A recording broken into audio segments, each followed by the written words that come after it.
What's good, YouTubers and YouTubettes? This is JBsports back again with another one. It's Taco Tuesday and a wonderful day in the sport of boxing as WBO welterweight champion Terrence Bud Crawford, who I got number one on my pound for pound list, will indeed face off with former two-time welterweight champion Crawford Porter, the ultimate litmus test in the welterweight division, going down in the Mandalay Bay, Las Vegas, Nevada, aka Sin City. It's going down. Both parties avoided a purse bid that was scheduled to go down today at 11 o'clock Central Time, 12 o'clock Eastern. The purse bid is no longer needed, as the fight could have got pulled away from Top Rank or PBC, as you were hearing rumblings that Eddie Hearn, aka Eddie the Con Artist, was going to bid on that fight and try to put that fight on the zone. You was hearing that maybe Ryan Kavanaugh and Triller will put a bid in and do similar things that they did in the Teofimo Lopez, George Camboso fights, when they stole that fight away from not only Eddie Hearn, who thought he was going to probably get it when he came with a real lucrative bid for that fight, but they stole away from the promoter of Teofimo Lopez. That is Top Rank Boxing. So we will see what happens. We will see what transpires. We got 4 big fights to finish this year off that I'm much looking forward to watching. Much looking forward to the fight taking place. Now, first of all, we got Tyson Fury. There's only one Tyson Fury taking on Deontay, the Bronze Bomber Wilder, aka To This Day. That fight's going down October 9th. Then we've got,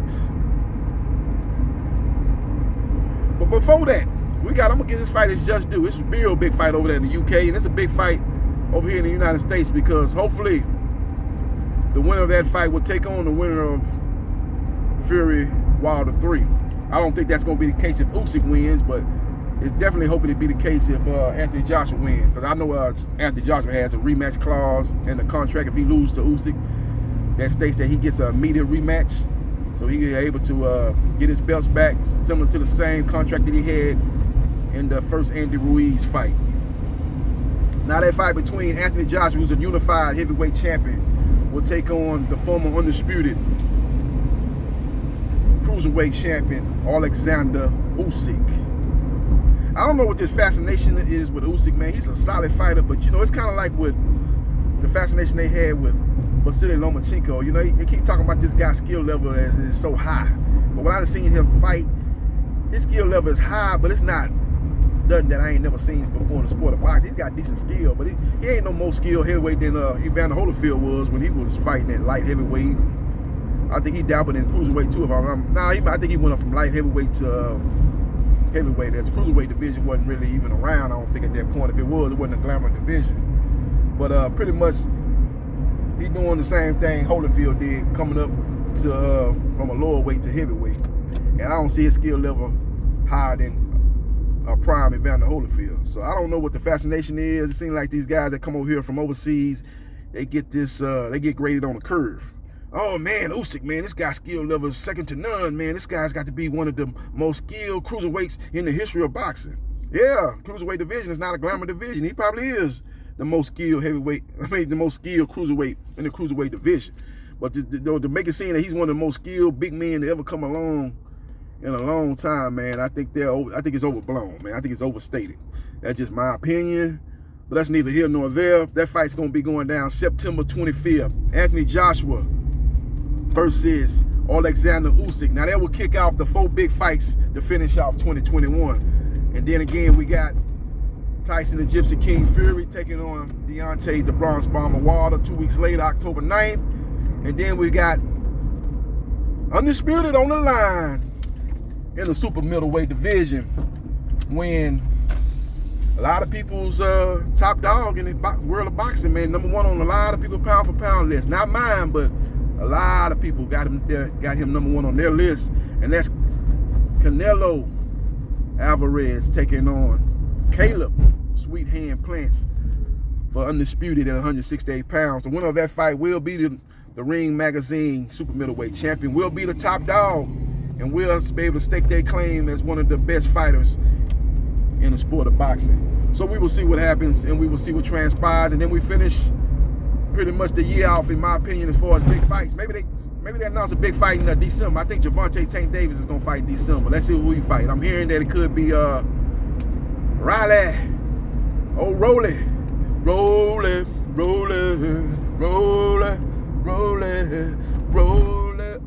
river. I hear it could be Rolly. It could be old Rolly. But we'll see what happens. We'll see what transpires on that day. But as far as November 20th, we got the much anticipated, the much talked about. I ain't never seen a purse bid get this much attention in the lead up to the purse bid, man. I was getting ready to set my phone and go to Facebook Live and watch the purse bid, but the purse bid is no longer needed as the fight is signed, sealed, delivered. I'm yours. It's signed, sealed, delivered. Going down November 20th. Terrence Bud Crawford, who I have number 1 on my pound for pound list, the WBO welterweight champion, takes on former 2-time welterweight champion Sean Showtime Porter. The ultimate litmus test in the welterweight division. The Joe Frazier, in my opinion, of the welterweight division, Sean Showtime Porter. That would a lot of those old-time reporters that used to follow boxing back in the day, they just tell you that, hey, Joe Frazier, he is the ultimate litmus test. If you got a weakness, he gonna exploit you. If you got stamina problems, he gonna exploit you. If you can't get out the way of the left hook, he gonna exploit you. If you can't take body blows, he gonna exploit you. If you think he just got a left hook and you take away the left hook, he gonna exploit you because he got a right hand. So Joe Frazier was the ultimate litmus test in the heavyweight division. You was gonna have to be great to beat him, like Muhammad Ali and George Foreman. But if you wasn't on that level of greatness, like a Quarry, people like of that caliber, you were not going to beat a Buster Mathis, good fighters, but you were not going to be able to deal with Joe Frazier. And I look at Sean Showtime Porter in that same light. He is the ultimate litmus test. So we're going to find out if Terrence Bud Crawford is who I think he is and who a lot of people say he is, a great fighter. But if he's a great fighter, he will get by Sean Showtime Porter. But if he's a good fighter, then he's going to have a whole lot of problems come November 20th. And he's in for a dog fight. He's in for a rude awakening. So we will see what happens. We will see what transpires. Now, we got the elephant in the room now with all these fights. It's called COVID-19. It's called the Delta variant.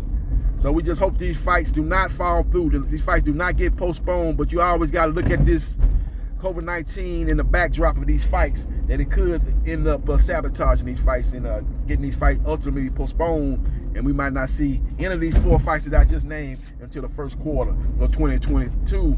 Hopefully, I didn't speak that into existence. Hopefully, this fight indeed goes down November 20th, but I'm just glad that they did get the fight done, because I had a bad feeling down in the pit of my stomach that if they didn't get a deal done, that both sides would walk away from a purse bid, because they didn't want to see one of the top fighters under their stable fight up under another platform. I don't think Barbarian wanted to go through that for a second time. He did that with the Teofimo Lopez. I don't think he wanted to go through that with us for a second time, and I know damn sure well Al Heyman didn't want to go through that with a guy that's one of his top fighters, lead announcer on Fox pay-per-view. I don't think he wanted to go through that either.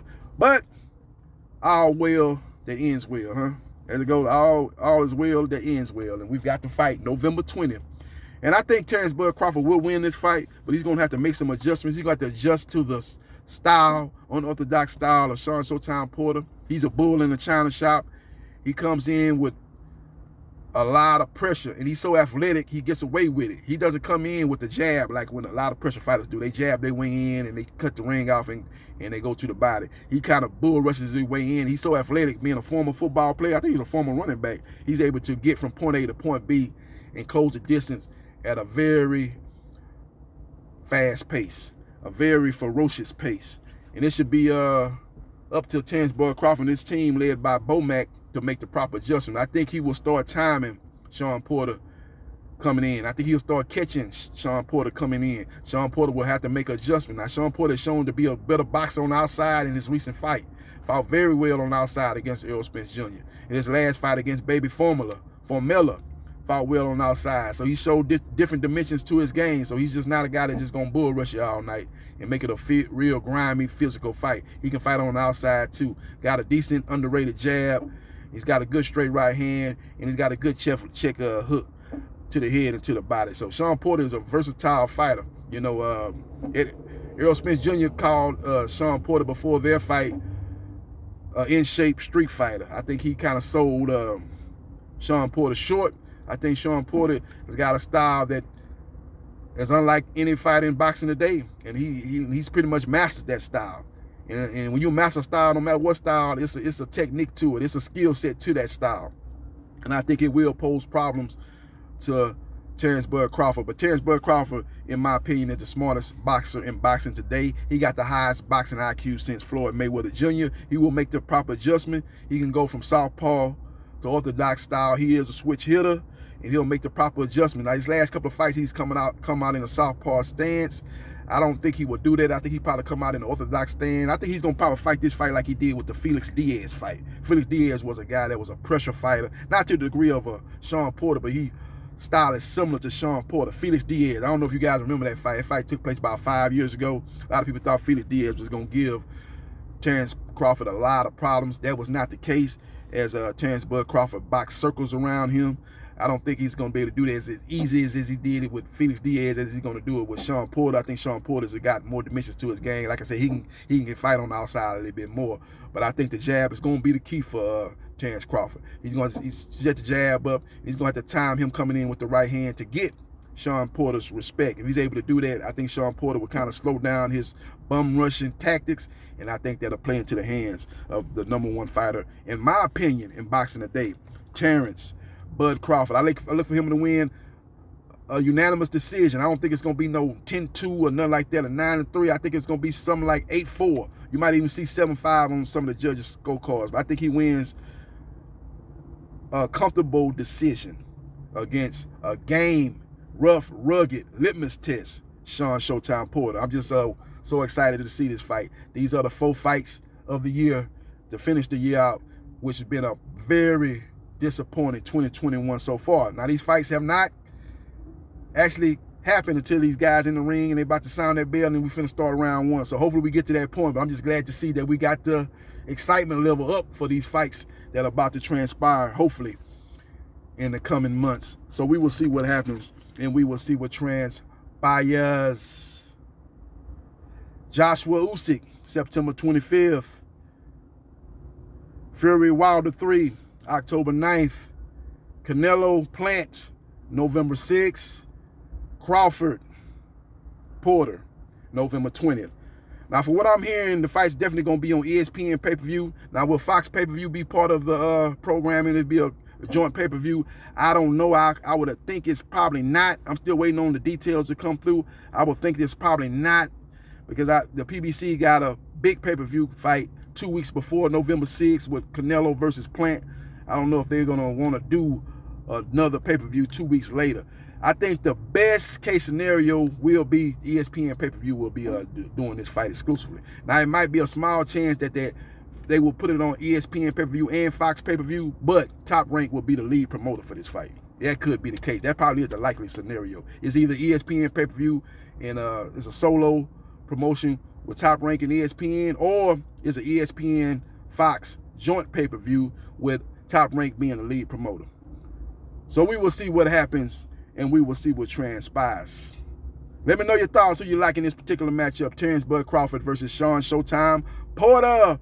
The best fight that could be made today in the welterweight division, due largely to the fact that Errol Spence Jr. is out of commission right now with his eye injury. And hopefully he has a speedy recovery. He'll get back in the square circle sometime in the 2022. Let me know your thoughts. Who you like in this fight?